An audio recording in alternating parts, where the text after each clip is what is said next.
Some stories are not just history, they are warnings written on the pages of time. This is the story of Qaroon. He had so much wealth that even the keys to his treasure chests needed several strong men to carry.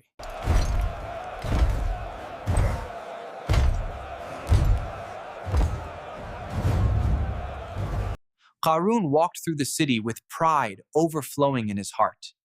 His wealth made him believe he was untouchable.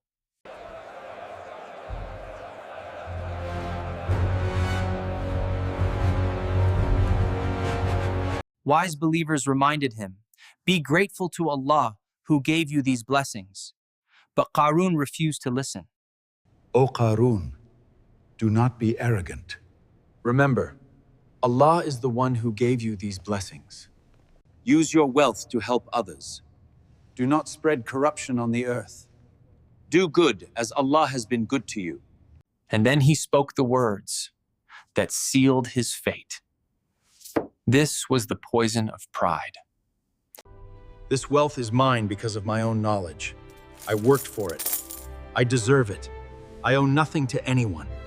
But pride is a fire that eventually consumes its owner. And Allah's punishment came suddenly. No! This cannot happen! Save me! Someone, help me!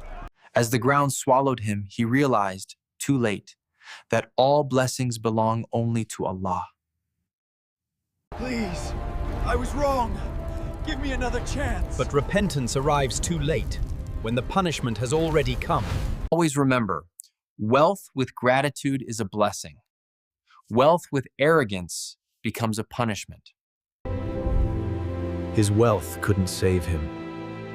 His pride destroyed him.